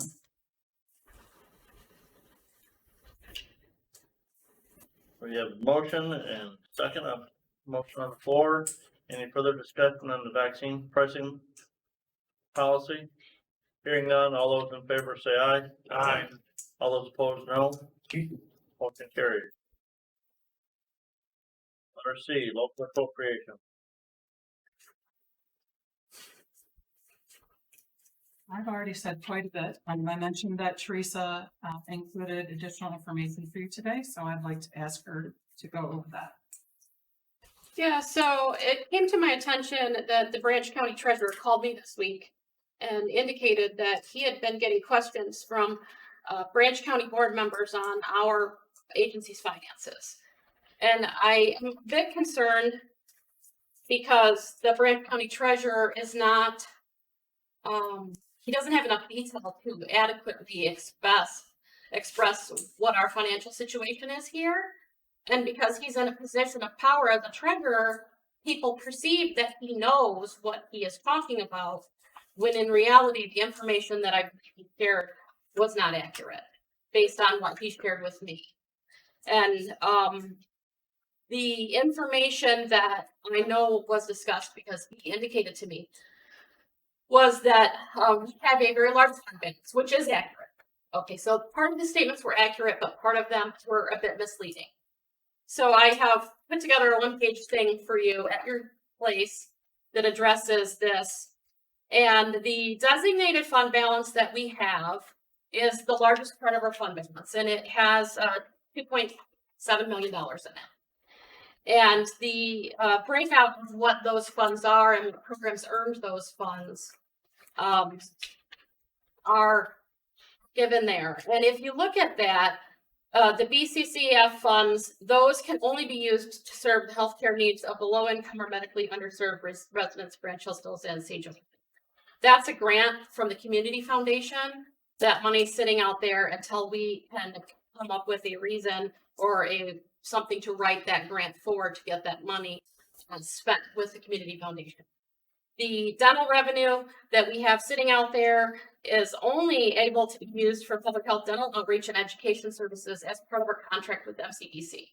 And the reason there's so much sitting there is because during the pandemic, we weren't seeing clients. We weren't doing a lot of outreach. The dental center was closed, so you don't want to outreach a dental center, it's closed. I mean, there's a lot of money sitting there, but it can only be used for that one specific purpose. Then you get down to cost-based reimbursement dollars, and that's the largest portion here. And that can only be used to support the programs in which it was earned. So then I list the 3 programs. There's 3 programs that money can be spent in: immunizations, hearing, and vision. That's the only ones I can spend that money in. Then the community stabilization dollars, there is, those could be used to support ELPHS programs, but the funding can't be used to supplant funding. It can only be used to support new initiatives. So new things that you weren't doing before you started getting this grant. And then the RU 852 collector fee revenue, that's actually going to be moved into general fund because that program is gone. And then the capital improvement accounts, that can only be used for capital improvements. So when you look at that, that's 13 programs that we can use that $2.7 million in. That still leaves us, if you look at your financials and your RU, we have 56 different RUs that we track here, right? And about 26 of those more on above this 13 are actual programs that I have staff working in that will be fluctuating. So I have, yes, I can use that money in these 13 programs, but I have 26 other programs that I can't use that money in. Then you have to look at, in April of 2016, the board passed a resolution that set the fund balance floor to the amount of 2 months of operating expenses. The resolution that they passed is on the back of that sheet of paper. And it's not clear, it's not made clear what that is. Is the resolution referring to total fund balance, or is the resolution referring to spendable fund balance that you can use for anything? Okay, because depending on how you interpret that, that puts us in a very different spot. I logically concluded that the board's intent was that the agency could operate for 2 months if it became necessary on their fund balance. And interpreting that way, we would have to have 2 months of unrestricted or undesignated money. And we are not at that point in our fund Say, balance. I would take that entirely different. I take that as 2 months of your fund balance. Okay, 2 months of spending. So if you have a $6 million budget, you need 2 months of that in fund balance, because the fund balance, yes, it's restricted or reserved, but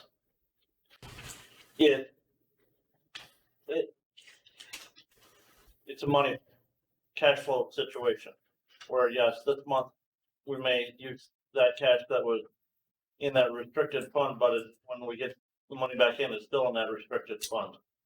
So I would take that as, the way that resolution reads, that it's take your annual budget, divide by 12 times 2, that gives you your fund balance reserve requirement. And it can be interpreted that way. It's not clear to me. So that is where we are. The statements that were made by Branch County that I find distressing, the Branch County Treasurer specifically, was that he indicated that we have $116,000 of excessive interest from our class account, money that we have set aside in a class account that earns more interest, and that is the interest on the grant fund is not designated or is not restricted to that use. And that is accurate. But what's inaccurate in this statement is we apply that interest to our financials every month when we get the report from the county. They're going directly in and they're supplementing our budget. They're not sitting out there as unrestricted. That money that is, the part that he doesn't know and can't speak about is our financials, what we have designated and what we don't. So yes, that money is sitting in the class account because it hadn't been moved over, and that seems to be a miscommunication between us and Branch County. But what is inaccurate is that money has already been spent. The money that is sitting, we get from Branch County a dollar figure. This is what we have of your money, and this is how much we get in interest. We don't get a report from Branch County that says, this is how much is in the class account. This is how much is in your cash account. We see the total dollar, we balance to the total dollar. We keep track of what is in our restricted fund balance, our designated fund balance, and our operating fund balance in our own books, and they don't know that, right? They don't get that from us.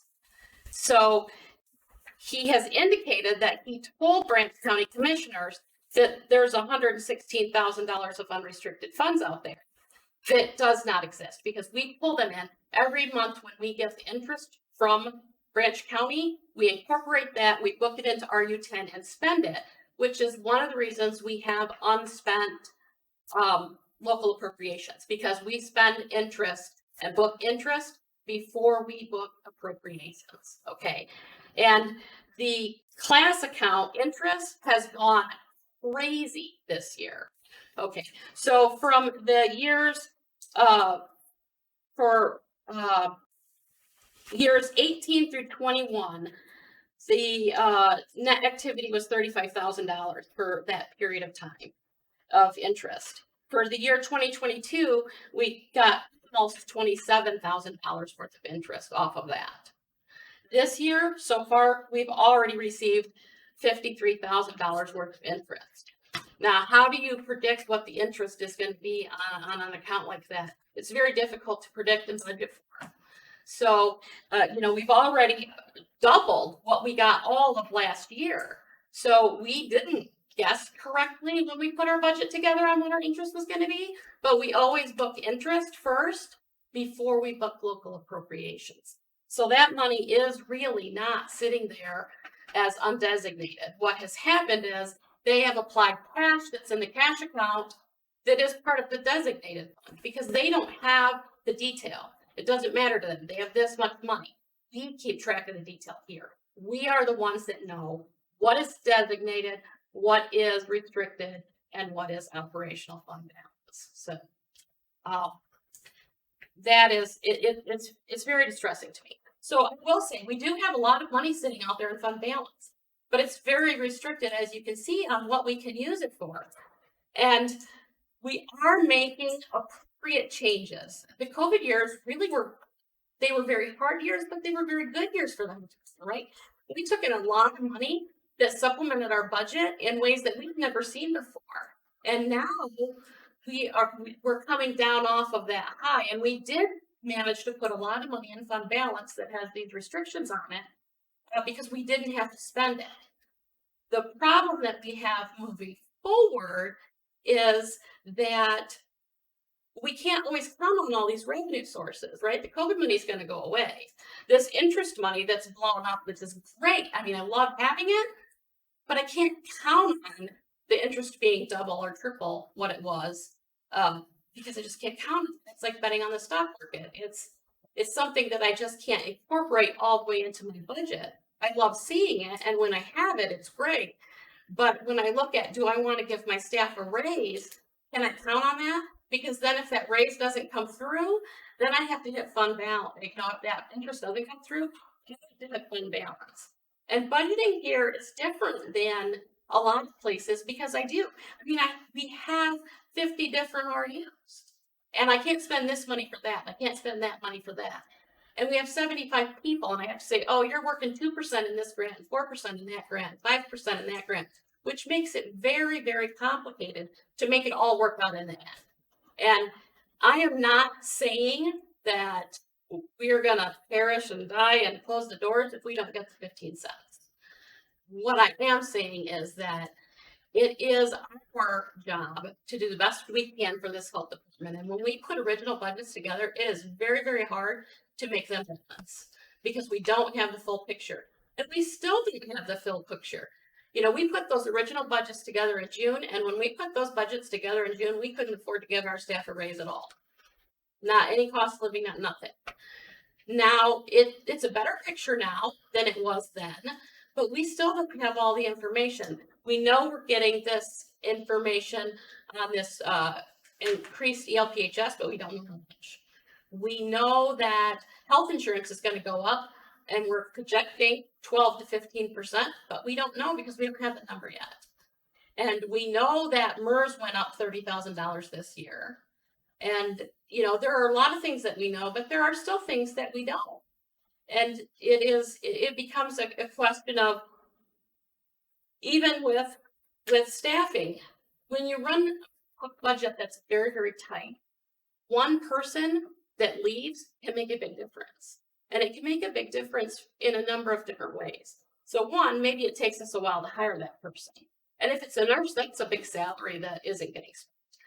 But also that person that left might have been a single insurance coverage person. And the person that comes in might be a family coverage person. And you're talking about $10,000, $15,000, $20,000 every time you get a change like that. If they're cash in lieu, if they're family coverage, that's, I think, $17,000 difference. So just one person can make a $17,000 change to your budget, just like that. And when you have high turnover, it makes it very hard to budget if the budget is very narrow. So. That being said, thank you for all you do.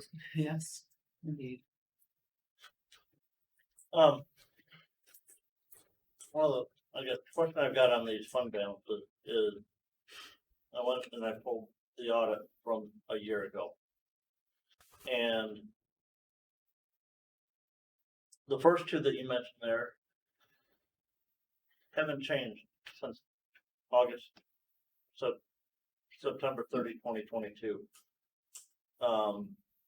Medicaid cost reimbursement went up $160,000. And the capital improvement, obviously with the expensive money, that went down. So I guess I'm concerned that, you know, we've got these funds there and, you know, we just reopened the Hillsdale, MCDC clinic, coming up on a year ago now.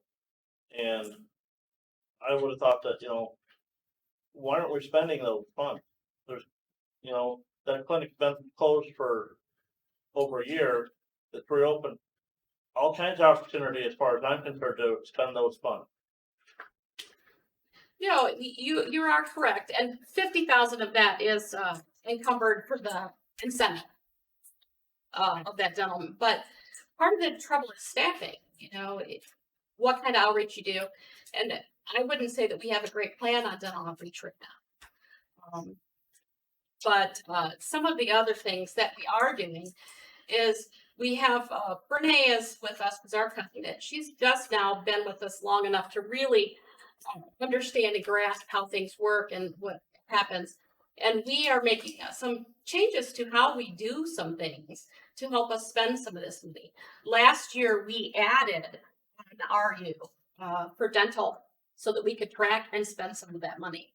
Now, the staff haven't put a lot of time in there, so that is part of the issue with that. But we added that last year to try and spend some of that dental money.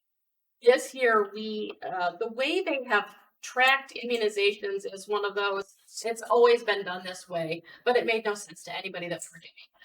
So this year, starting 10/1, we are totally changing the way we're tracking immunizations. And that should help spend some of this cost-based reimbursement dollars. Because previously we had two different RUs and there was an allocation going between one and the other. And now all of that activity has moved into the RU that can be cost-based reimbursable. And the only thing that's sitting in the second RU is what it was actually named as, which is vaccine storage and handling.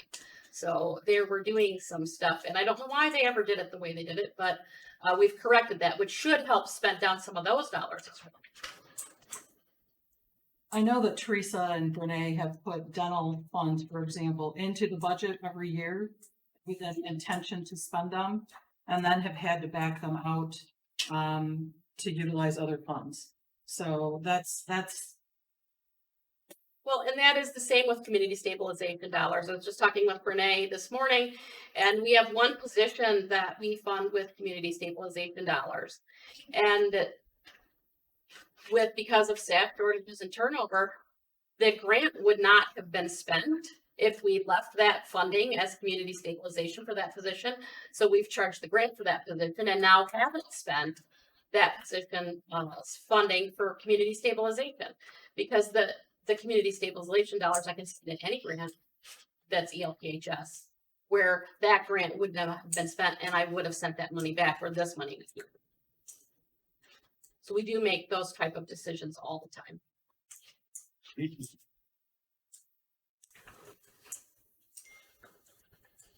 Teresa, do you have it broke down? I didn't see it. I just did some quick math. So St. Joseph County would be about a $9,000 increase. Yeah, it is on page 52.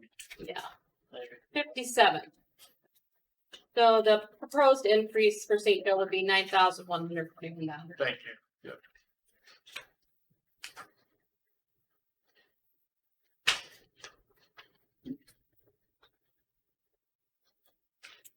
And what did we do last year? 15. So we did 15 last year, 50 up, back up. Which, Yeah. Commissioner Matthews. Thank you. Thank you, Ms. Fisher. Thank you for your work. We appreciate the 5 items you have given to us. Designated fund balance. Is it anything under unrestricted funds? Please. How much is unrestricted? So anything that's designated is designated and can only be used in those programs. So if you look kind of to the bottom of that page, the operational fund balance, that has no restriction on it right now is $601,084. But some of that, when we do that audit, is going to be designated towards unpaid vacation and sick time, correct? That's the restricted. You see that in the restricted. Mr. Chairman, thank you. Yeah, my second question is, like, our health officer indicated earlier, we have our brightest and hardworking employees. They need to, if the commissioners decides appropriate, this unrestricted funds, I thought it was 1.6 million, you have given us 600,000. Either way, wonder, Mr. Chairman,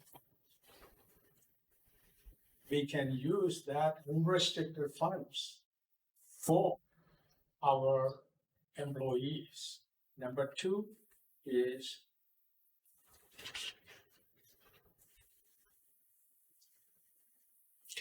I think we are getting $5.30 per citizens in each of our counties, 3 counties.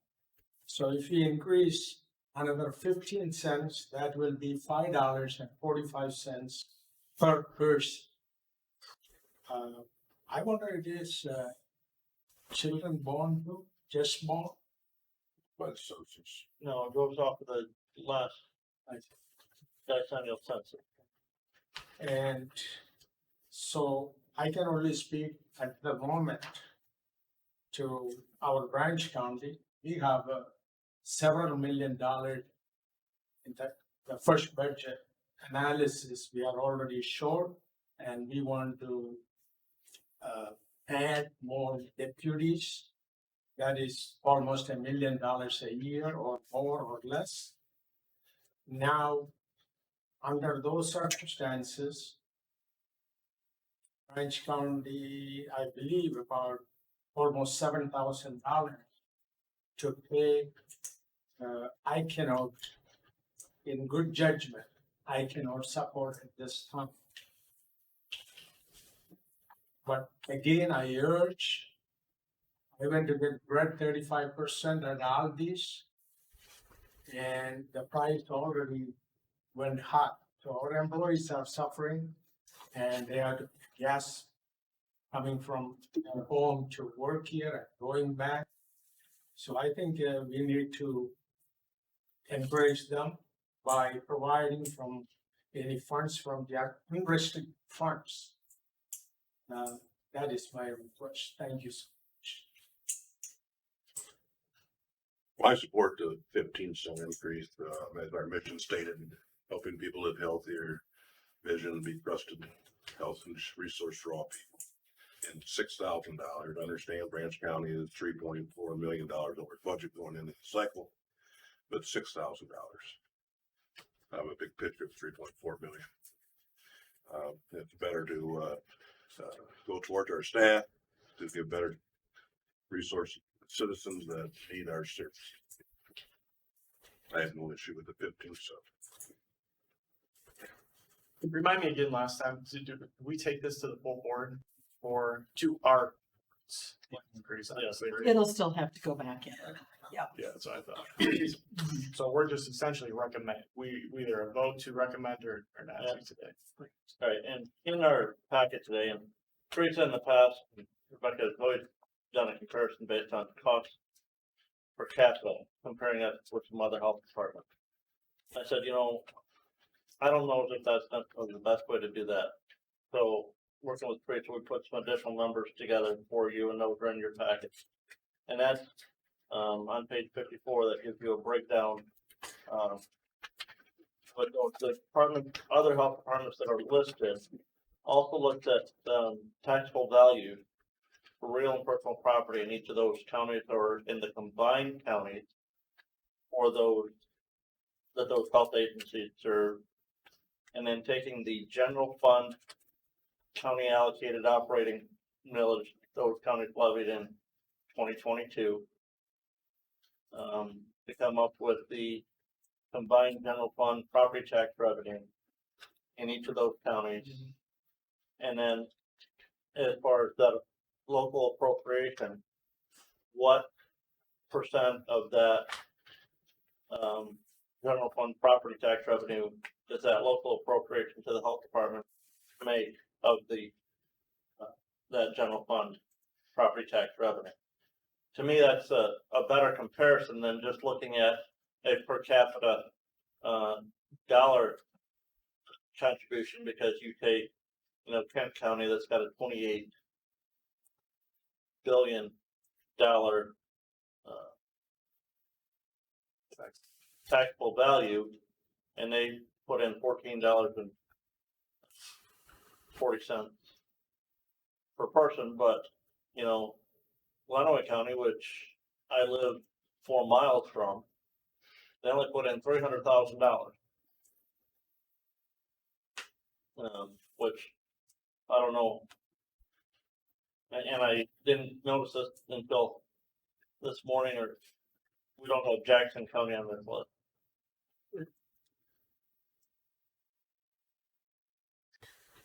I'm not sure why we don't have Jackson, but single county health departments, that could be slightly misleading because the counties probably do some support. So their HR, we do our own HR, their Shared services. their IT, their, so that may, if you look at that, look at it through that lens. Single county health department has a little bit different structure than a district health department though. When Calhoun's not on here either, right? No, the comparison was I put out a general call to all of the finance administrators at all of the public health departments, and these are the ones that answered me, basically. So those were the ones I had data from, as far as what their local appropriation was and what their per capita funding would be. And according to this table, we are third from the last as far as property tax percentage of revenue allocated to health. Fourth. There's a 2.9 that's elementary. Oh, you're right. It's okay. So we're fourth.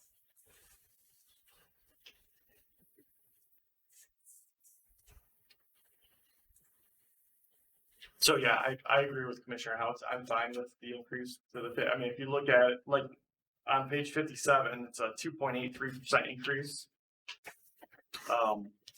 We are, if you look at the table that Commissioner Leonard, had staff put together, I think it does justify that we are low as a percentage. I hope that we can stop with turnover and maybe spend some of those. I understand a tight budget.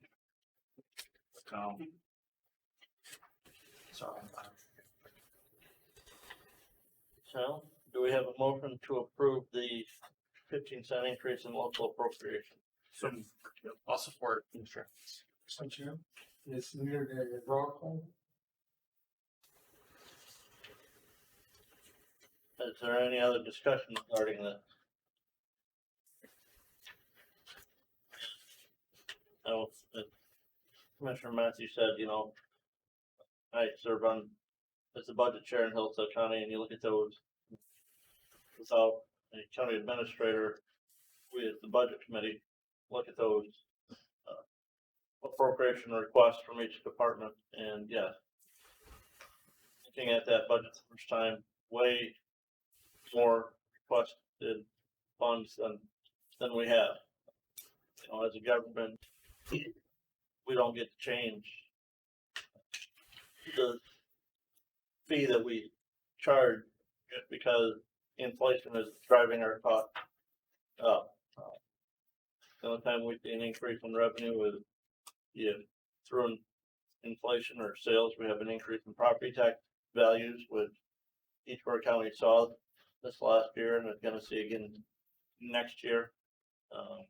And for the voters approve a change in millage rate or an increase in millage rates, so it's the only way we see for the most part, see an increase in revenue. So, any further discussion? Only, Mr. Chairman, only thing I want to share with my fellow commissioners here. If he approves, we will be facing, you will be making a decision in New York. Board, just be aware. So, and as I read the general operating agreement between the three counties, any local appropriation request from the health agency must be adopted by all three counties to be final. So, and it has been requested, and I was going to do this anyways, but we will do a roll call vote on that. Commissioner Matthew, Absolutely no. Commissioner Houts, Commissioner Hoffmaster, Yes. Commissioner Leininger, Yes.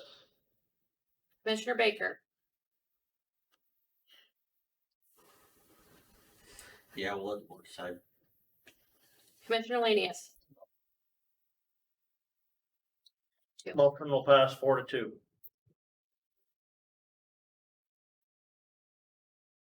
That brings us to letter D, health officer evaluation. And our health officer has requested that we go to closed session for this, so I move to go to full person for the purpose of. for the purpose of, evaluating the health. Motion by Commissioner Baker, second by Commissioner Matthew to go to closed session for the health officer evaluation at the health officer's request. We will. All those in. Do we need a roll call for closed session? we I do, don't. Yes. Yes, you are correct. Thank you. Commissioner Matthew, Yes. Commissioner Houts, Commissioner Hoffmaster, Yes. Commissioner Leininger, Yes.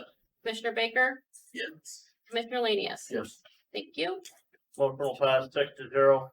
We will start that closed session at, 11 o'clock? Just 1 minute. Then more green dots.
So that would be a 5-0 with 1 absent on that vote, so. Do they have to be a roll call? No, it doesn't have to be roll call, but there's 1 absent. Now, I will entertain a motion to accept the health officer's evaluation. I do believe that evaluation score is, would be a good evaluation, good to excellent evaluation. Good, excellent. I'll support that motion. You making a motion? I'm looking for that motion. Making a motion that we accept their evaluation as a good to excellent recommendation Second. for evaluation. Motion by Commissioner House, second by Commissioner Baker to accept the health officer's evaluation as good to excellent. Any discussion? Hearing none, all those in favor say aye. Aye. All those opposed, motion carries. Next up on our agenda is the health officer's merit pay for the contract that we have reviewed. The health officer shall be awarded merit pay of up to $5,000 upon a satisfactory evaluation of the Board of Health. So if she has better than a satisfactory evaluation, We'll give her $5,000 merit pay. Second. motion by Commissioner House, second by Commissioner Baker to award the health officer her $5,000 merit pay for her contract. Any discussion, Yes, Mr. Chairman, Commissioner Mann? I think it is very valid and very important. Score she has received and all the moreover service she's rendering to all three counties. Number two is, Mr. Chairman, my question is that $5,000, our commissioners decided a few years ago, correct? So that 5,000 today's value is probably more than. I don't think you're doing the math quite right on that, Mr. Matthew. I tried to get a few dollars for my, our health office, and I guess I'm not going anywhere. Any additional discussion on the merit pay award for the health officer? Hearing none, I will ask that we do a roll call on this. Commissioner Matthew, Absolutely, yes. Commissioner House, Yes.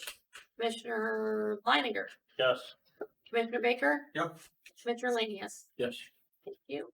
motion passed 5-0 with one vote. We have at this time no additional new business.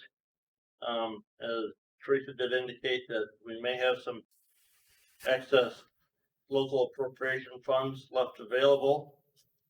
Do we want to take any action on those, add those to the general fund balance, or contribute those to the excess reserve in the pension program? We're talking about the pension fund. The pension fund, right? And there were two figures you gave us earlier, right? Yeah, we don't really know what the dollar amount's gonna be. So Up to 50,000 or up to 75,000, I think would certainly cover more than what we are. When will we know that dollar? Close to the end of October, We'll know it by our November Board of Health meeting. yes. Table it until then to get a new. No, we can't, because we need to make that, It needs to be part of the year-end close. Right, it has to be part of the year end close, which means I have to do it before the end of the fiscal year, which is, basically. so Mr. Mr. Mayor, Chairman, could you correct me, please? Is that 75,000 plus? Is it a restricted or unrestricted? those are unrestricted funds, which gives us that flexibility of being able to contribute those funds to the pension plan. Remember, our basic obligation increased $30,000 in the next fiscal year that we have to contribute to that pension plan. With that reserve, we are looking fairly healthy on our pension as far as that, funding percentage, but we're going to start seeing, we've already seen some of those people who are in that fund leave employment here, and those numbers are fast dwindling. Well, the bottom line is the reason we have it is because we've had staff vacancies and we've saved money, so I move that we up to 75,000. So I would support that. So we had motion on by Commissioner House, second by Commissioner Lanius to contribute up to $75,000 of unused local appropriations toward the pension access fund. Mr. Matthew. thank you for the discussion's sake and for what you have talked. However, I wonder if as a bearing on giving the employees an increase, just say 1 to 20%, whatever the administrator will come up with, what it cost us. And you say 1% it is, 2% it is, 3% or 3.5 or so if we put this money, unrestricted money, put 75 elsewhere, unknown money, then where are we going to look for money to give it to our hardworking employees? This money just gets sucked up into taxes. You know, part of the thing that we've got to look at, Commissioner, we not only have to look short term, but we have to look long term. And that long term pension obligation is something that if we don't pay for it now, will hamper our ability to attract and retain employees long term, especially down the road when we start having to contribute $700,000-800,000 annually to that pension fund. You know, so by building that reserve up now while we can, gives us that flexibility to spend those dollars down and use those reserve dollars in the future to pay down that increased pension obligation that we're going to have to make. I still think that, you know, if you look at the budget, you look at the other fund balance figures, you know, some of those employees, should we decide to give a pay raise or to offset some of that increase that we may see in health insurance and some of those other expenses, some of those restricted funds that we have, some of their pay comes out of those other restricted funds already. So if we increase the, if we have a pay raise, those people who are working in the Medicaid cost reimbursement area, we may not see as much of an increase in that fund balance there because we're using some of those funds to pay for the dental and vision and the immunization stuff that Medicaid cost reimbursement pays for anyways. And remember, this next year's budget is really unknown. We don't know what we're getting for Right, the and, PHI. you know, and MDHHS, I mean, that budget saw what, a $30 million increase 25. at the state level. Right. I agree, Mr. Chairman, your points are very valid. However, I personally believe we address the increase if and when the commissioner decides to provide, then see how much money left. Like you have indicated, it is unknown. So we do not know how much. So why don't we address the employee's situation? And then whatever left over, legally we have to provide, I understand that. So that's my thinking. And I would say, for part of the issue is because we have to do this in our fiscal year for our fiscal accounting. And our fiscal year ends Saturday. I'm just thinking it's gonna be a hard sell to go back to my county and tell them we want a 15-cent increase per capita when we're talking all of it, at least, back into a MERS program and not back into. So you jumping in excess from this year, originally we had excess this year, but we had staff turnover and we didn't use a lot. I understand that, but I'm just, when I go back to my county and tell them that. You choose what you tell I'd be happy to come talk to you. We can give them a presentation. I can tell you ahead, I have nothing private about it. I wouldn't be voting for that increase, $5.35 per person, individual, to our station. I don't know the rest of the four commissioners in our board, except I know Mr. House is for. For him, 15 cents means nothing. I came to this country with $8.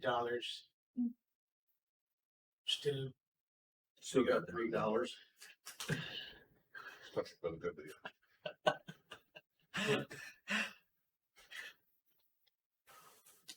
We have a motion on the floor. Any further discussion? Hearing none. We'll take a roll call vote on contributing up to $75,000 of unused local appropriations to the pension reserve fund. Teresa, if you would do the roll call, please. Commissioner Matthew, no, Commissioner Houts, Yes. Commissioner Leininger, Yes. Commissioner Baker, No, Commissioner Lanius. Yes. Motion will pass 3-2 with one absent. Any other business? Hearing none. Public comment? None. Before we adjourn, just a couple of points to point out and to request. We did not meet in October. With the holidays coming up, we will have committee meetings in October, but our Board of Health meeting will be November 9th. And then our next Board of Health meeting will be early December, mid-December. It's December. Yeah, so just a reminder on that. Now I'm done. You got to put this whisper in. One other comment that I would ask is, I think we've asked this last month and we don't have it yet. That report from Municipal Consulting Services that was done in 2019, Can send that to you. can you share that with all the current Board of Health members? Yes, I'm sorry. Because I think only maybe Commissioner Matthew was the only Board of Health member serving at that time when that was done. Compensation student. I will send that. I will any other additional board member comments? Hearing none, I will entertain a motion to adjourn. Make a motion to adjourn. second. Been properly moved and seconded to adjourn. All those in favor say aye. All those opposed, motion carried. We are adjourned. You truly aren't. But whenever time you whisper, I can't